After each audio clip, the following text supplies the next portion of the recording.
go ahead and get started. Okay, that sounds good to me. So I hope everyone's having a great day. It's nice and sunny here, so everything's good if you can just keep everything organized as the day goes on. So you guys had the long list of everything, and then I categorized everything. So I'm hoping everyone had an opportunity to look at the categories. And then I did have a conversation with Nancy yesterday, and it was really good. We talked about the categories and some of her thoughts. And so she did send out an email to everyone. And so did you have an opportunity to read that email also? Mm-hmm. A lot of it was that her main thing that she liked about the categories was, the first one was the interpersonal skills, where that is something that she felt was probably the most important to start out with. And that list was quite long, which I thought was pretty good. And then from there, do that tract or whatever we're calling this first, and then go from there to the leadership, the management, and the supervision. So besides that, there are categories where I didn't put things that would overlap in each one of those. So I think that that's probably a key thing that we need to talk about, is where like things or traits or whatever it may be, skills that overlap into each of the categories. And then from there, the only other thing that Nancy had was adding a mentorship to some of the categories. So with that being said, I'm willing to listen to what everyone has to say about the list that we put together, or if we want to start out with just the categories that I've placed all the traits into. Angie, if you could clarify real quick on that list, the asterisk next to communication, what was that asterisk indicating? Just that it was in multiple categories. Got yeah, it. That one. And then I believe when I talked with Nancy, there was, I highlighted it, but I must not have saved it. There was one in one of the categories that she had a question on. Responsibility is in management, but then as leadership, I put responsible because we had two different, somebody had put responsibility and then somebody had also put responsible, which I would say responsible is a trait of a leader. So if that wasn't what the thought was, then I'm willing to switch it around, or if you guys think that that's a great place to have it. So any thoughts?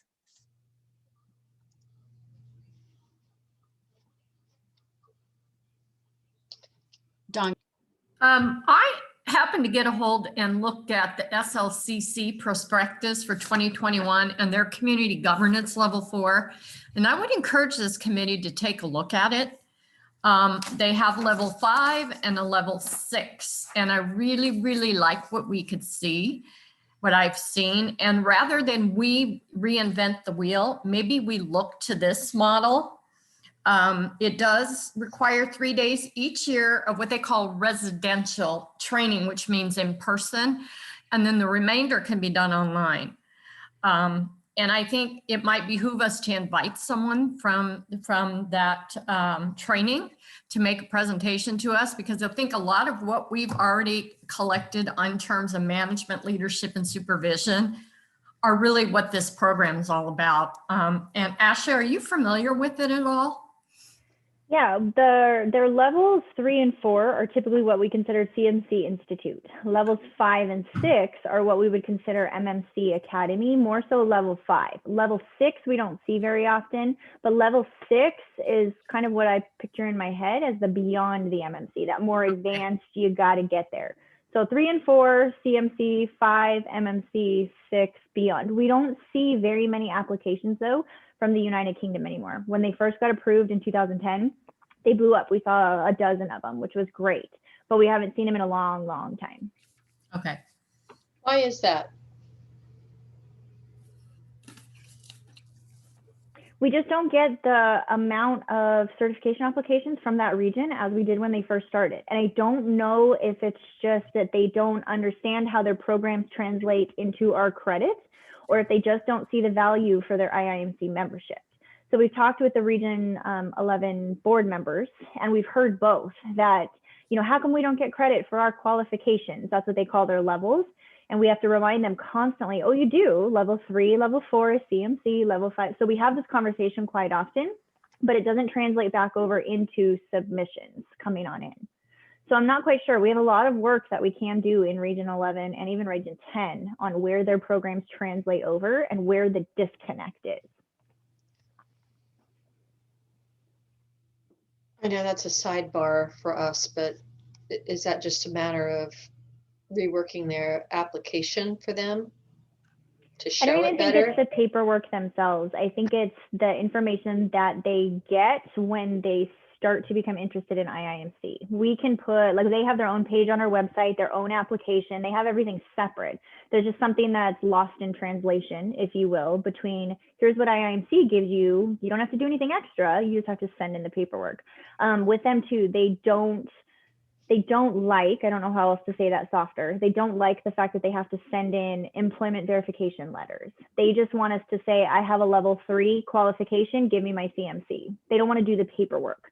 So I know that part of it is a little bit of a sticking point for them, but we have tried in multiple ways to make it as easy as possible, but we require 40 experience points. If you've been a clerk for 3 years and you got your qualification, that doesn't translate to 40 experience points. So we spend a lot of time pulling teeth trying to get people, I know what you're saying, but I have to see it in writing. So we can, yes, definitely a sidebar conversation, but Regions 10 and 11, this committee may want to look at it. When we do the institute guidelines later, we have a couple of Region 11 institutes that are out of compliance, meaning their format has changed, that we will have this committee look at.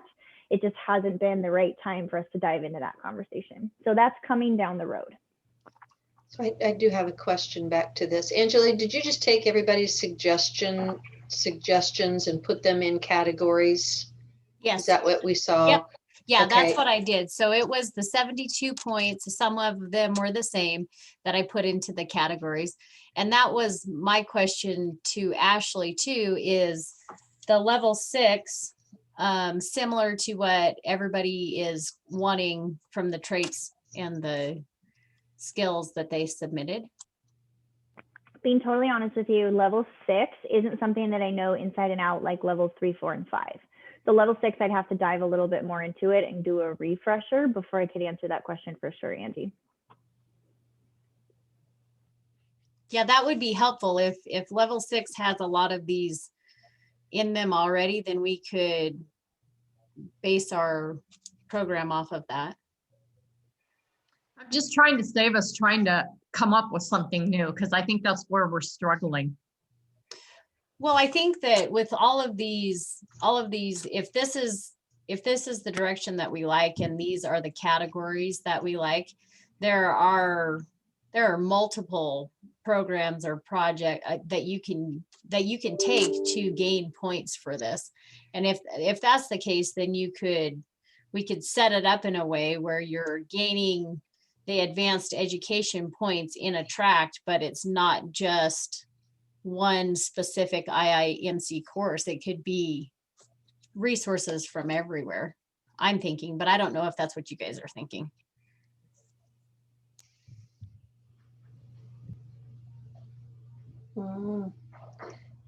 Explain that to me, resources from everywhere. Because if we take our own, like the servant leadership that's offered by a completely different organization and turn those in, doesn't that defeat our purpose of bringing people back to IIMC? You're gaining, well, I guess the vision that I'm seeing is you're gaining a not a designation, but a pathway that is beyond the MMC by furthering your education with, I mean, isn't that what we're trying to get, is training through IIMC that can be paid for by your organization because it is advanced beyond the MMC. Is that right? So if that's the case, then you could use, like with interpersonal skills, there are any interpersonal programs out there.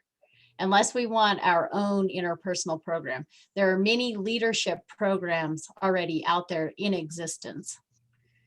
Even if we went through the same program that the organization that Dawn's talking about, if we modeled it after that, I'm sure that they have classes and speakers and courses that you could take that you could gain beyond the MMC designation pathway, whatever we want to call it. I think, Angie, where Tammy's kind of going, Tammy, correct me if I'm wrong or jump in, is kind of what about the institute directors? That's where we're going back to. If we're using other organizations such as ARMA, Nagara, like just as examples, where do the institutes fall in? Where do the state associations, provincial associations fall in? Tammy, correct me if I'm wrong though. Yeah, I think that's where I was headed. We kind of got away from, because that's what I was trying to do in the beginning was, let's not reinvent the wheel. Let's partner with someone and use an existing program and kind of fit it in somehow. And then we got back to the fact that, we want people to remain with IMC and not have to pay multiple people for memberships or multiple, go multiple places and pay. We kind of got back to the in-house feel. I did. I came back full circle to, we need to create something and have it our own and run it through. Maybe we steal from people's programs, but it would be ours. Did I go No, too far the other way? I think that that's good, but I also think that there are multiple resources that we could pull from, and institute directors, state associations, whatever that may be. They have their network of instructors or coursework that they're going to utilize anyway. And I agree with you. I believe that, we want an IIMC branded program. Okay, thank you.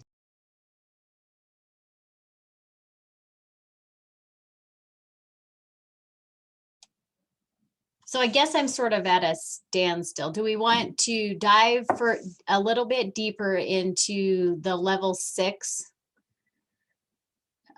Just to see what they have as far as an advanced education and see if that falls in line with the skills and the sets that we've come up with, that we see that's what's passed, that we're not receiving. I guess if you're taking the CMC and the MMC, we need further education for the development of our organization.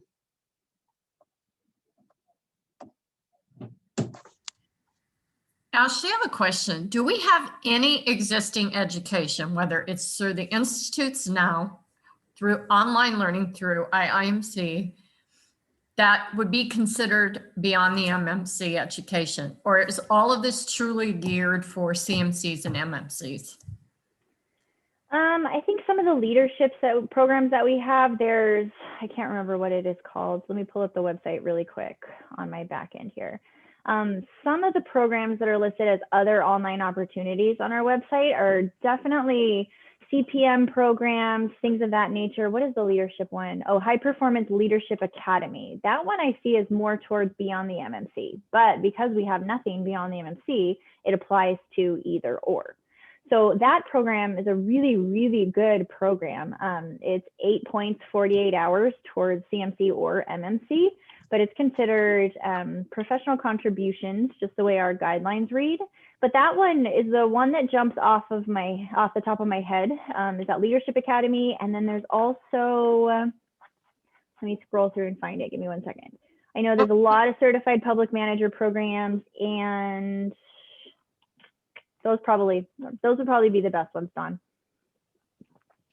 Is there any thought that if we were interested in it, if a couple of avenues, could we make those specific to be on the MMC? I know they're already out there being offered to people working for CMC or MMC, but We definitely could. It's just putting the parameters together and then removing those as options for those that are working on their CMC or MMC. They would just come off as online opportunities and they would go onto a page dedicated for those that already have their MMC. We would just have to be prepared for, I already took this program, I haven't submitted it yet, my application isn't ready to go to Kelly yet, so how come these people get credit, how come I don't? Things like that. We'd have to prepare for the troubleshooting behind the scenes. But yeah, I mean, if there's things that are above and beyond already, a lot of our institutes run really advanced academies. Regions 10 and 11, their education programs, full transparency here, are so far above and beyond ours most of the time in terms of the content and the number of hours that they're actually required to gain. So there's a lot of stuff out there existing, not so much on our website, but a lot out there that we could, Dawn, just say, yes, this is beyond only.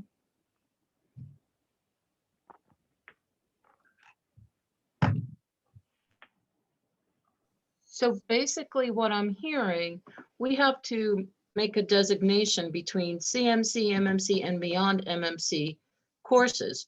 And right now, if somebody wants to take a beyond MMC class and apply it to CMC, you're still allowing them to do it for CMC, but then they cannot repeat it and duplicate that credit toward the beyond MMC?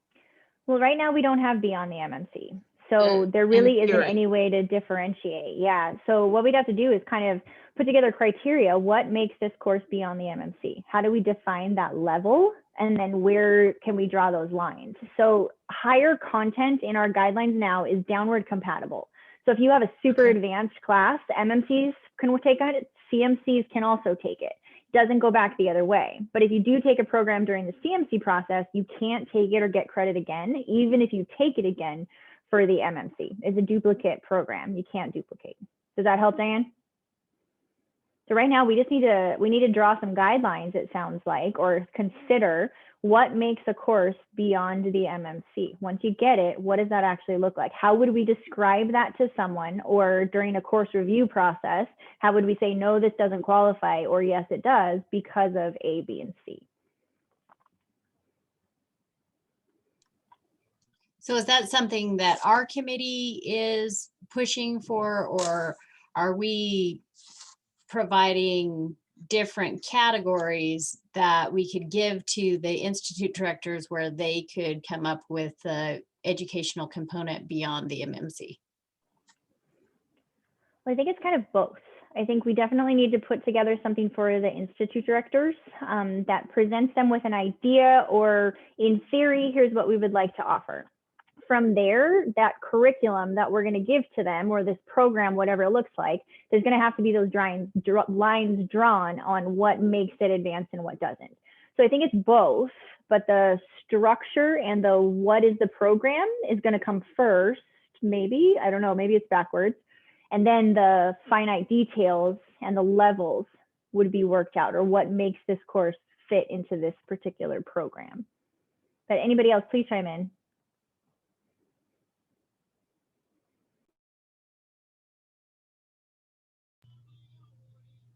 I'm just going to agree with you, Ashley. I think, yeah, that's the whole purpose, is we've got to provide the outline. Actually, I've got the Region 11 open in front of me right now.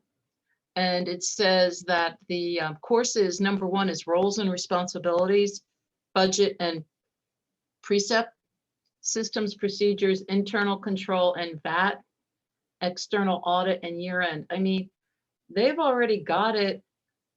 Resources assessment, understanding.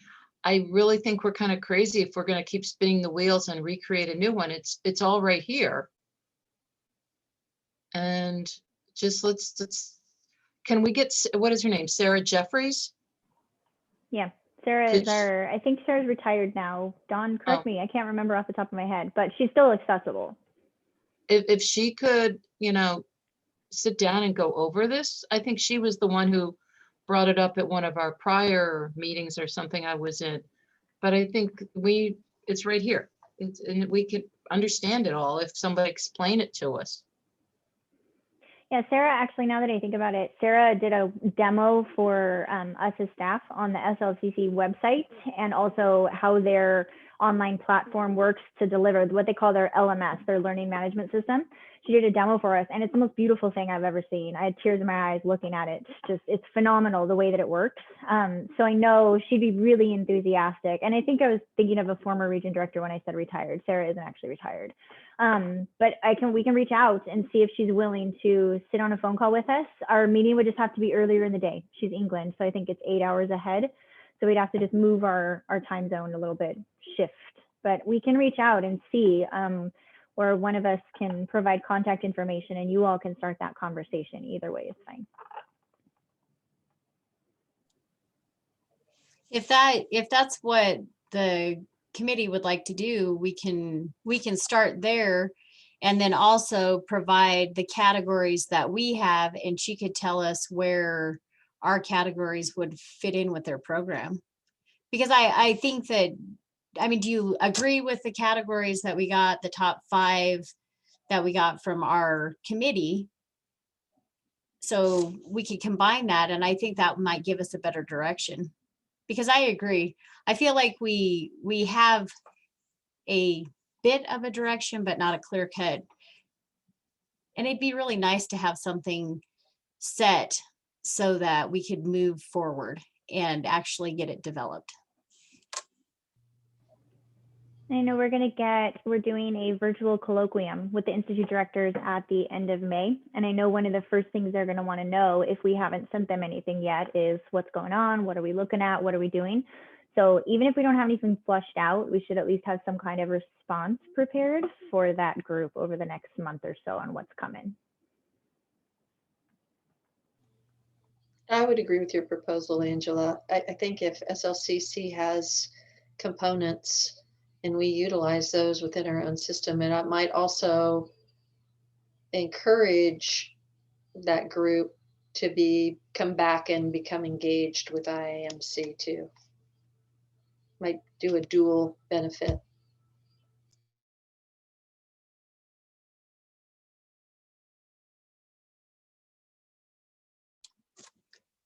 So unless we have more to talk about, we could try to get the contact information and set that up in at the next meeting, which would be the 14th of April. Would that be okay with everyone? Ashley, is Elizabeth still around? Elizabeth Skinner is technically the ID, but again, we don't have as much communication with the UK as we would like to, so I'm not sure if she still is today, but I can definitely find the contact. But I know Sarah is one of their trainers there with all of those programs, qualifications. So she can give us back-end perspective too from the facilitator perspective, as well as student attendee perspective. So Sarah would probably be the first person that I would go to, and then Elizabeth if we wanted to take it a step farther. But I'd probably invite Sarah first. And you guys, if you haven't met Sarah, you'll love her enthusiasm. Like, it's hard not to smile and get super giddy and excited when she's talking about it. It's really hard. I find myself giggle when she's talking just because she's so enthusiastic. So what I can do is, I'm going to be totally honest with everybody right now. We're elbow deep in conference and the chaos that is the 75th conference. So I can provide contact information for Sarah. If somebody wants to volunteer to reach out, open the conversation, just let her know what's going on. That would help us out a lot as staff. And then if you need anything from us resource-wise, we're happy to chime in. But it would be wonderful if somebody could take the lead on this one for me. I can do that. If you give me the information, I'll contact her and see if we can get something going. Okay, will do.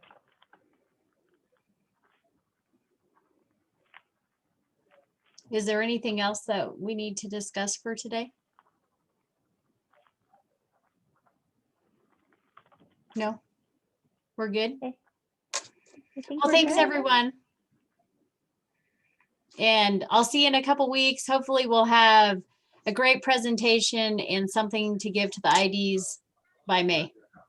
That's Hey, what our Angie. goal is. Let's get this done. Angie, I will not be available on the 14th. Okay. Okay. Mhm. All right, thanks everyone. Karen, you can go ahead and stop the recording and I'll upload that link